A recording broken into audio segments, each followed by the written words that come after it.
Gimli is one of the best damage dealing commanders in the game, and he has one of the best unique items. If you want to know how to get the most value out of your Gimli, stay tuned.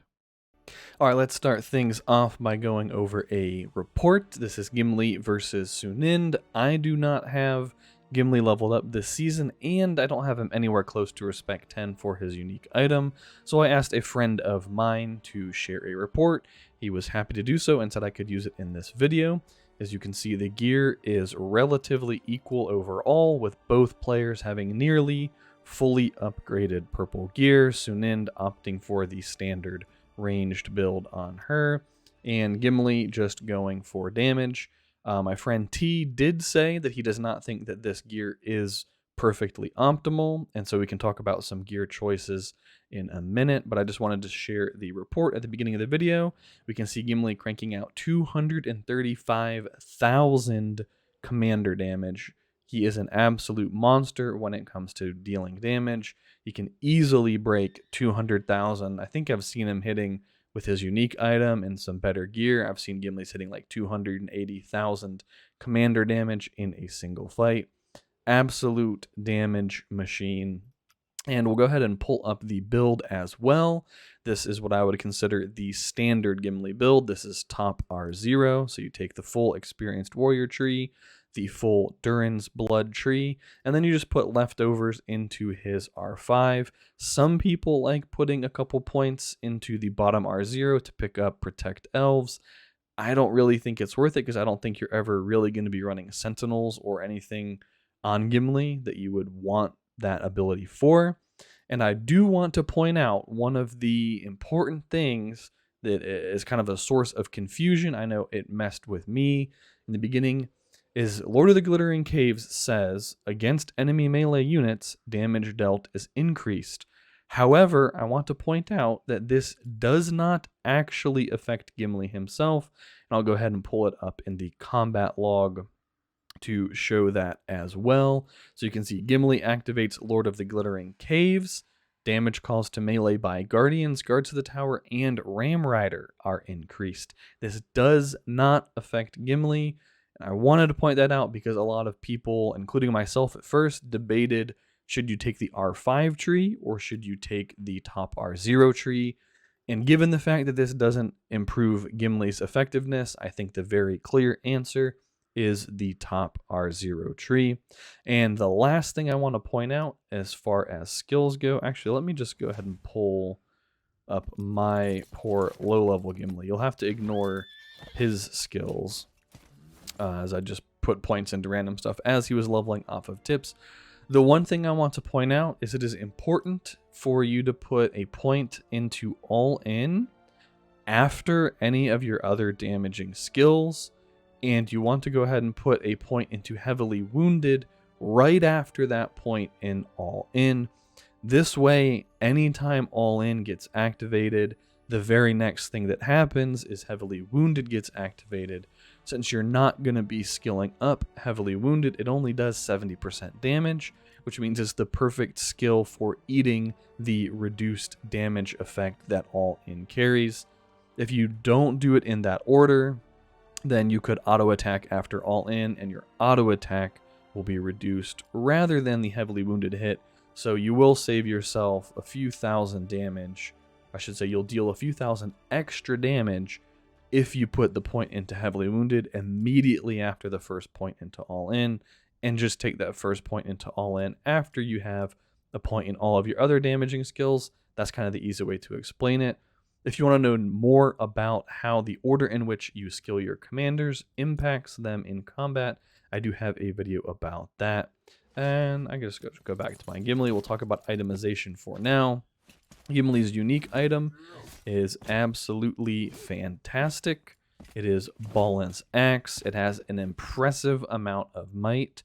It gives army attack dwarves, which is pretty much irrelevant for Gimli. And most importantly, whenever he hits 100 focus, he always has pursuit, which makes him excellent against Gil-galads, Gandalf the Greys, potentially even Grimas. Anybody that relies on evasion/avoidance, he is perfect against them if you're able to get his unique. If you can't get his unique, I would recommend a battle axe with flay. I believe that is what T's Gimli was running. As far as the armor slot goes, there's Durin's plate for gold armor, but generally in these videos I like to talk about purple armor as that's more applicable to more people. If you're going to be trying to fight Witch Kings, Superior Halberd with fire protection is a great option. Otherwise, Scale Mail with melee vigor I think is the option of choice for the most part, because this gives you might, gives you defense, and lets your melee units live longer. And as with other damage dealing commanders, you really want their units to survive because their damage is based on how much of their army is left alive when they are dealing damage. For the helm slot, I would think that a full helm with melee vigor is also the optimal choice. T was running a bone mask, and I think a madness bone mask is all right. It does have the advantage of bringing army HP, and madness can be a very powerful skill. I don't think a madness bone mask is by any means terrible. However, I would generally opt for a full helm with melee vigor because it has a lot of extra might. And then for the accessory slot, I think you really want a Hithlane with Mend. This gives you might, and it gives you army HP, and just a little bit of sustainability as well. You're not going to need Pursuit Fireworks if you have his unique. However, if you don't have his unique, these can be a useful source of pursuit for you if you know you're going to be fighting Gil-galad or some other commander that pursuit would be good against. However, this would be kind of a back pocket thing that you would equip just whenever you know that you're going to hit that commander. I don't think you would always want to run around with Pursuit Fireworks.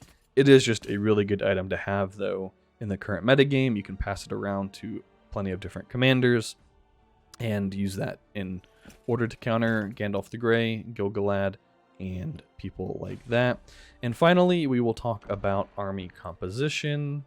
I probably don't have, actually I know I don't have any Guardians trained, and I'm going to have to scroll forever to get to Gimli. As far as army composition goes, I think Cataphracts are a perfectly reasonable choice. These guys are super, super tanky. You could throw in a small amount of Ram Riders just for that extra defense and just to take some extra hits. If you don't want to be using Cataphracts because they're too expensive and take too long to train, the very obvious choice is Guardians, because these are pretty much the tankiest infantry unit, at least core infantry unit. And if you don't have Iron Warriors or something like that, Guardians are the perfect choice to make up the bulk of your army. You could throw some Ram Riders in there for the defense break. And another thing that I think people should probably start doing in general on pretty much every commander is just run, let's say I'm going to run Cataphracts, I'm going to run some Rams, and then just throw like 50 Cavaliers into the mix. Just one command worth of some extra troop that you don't really care about.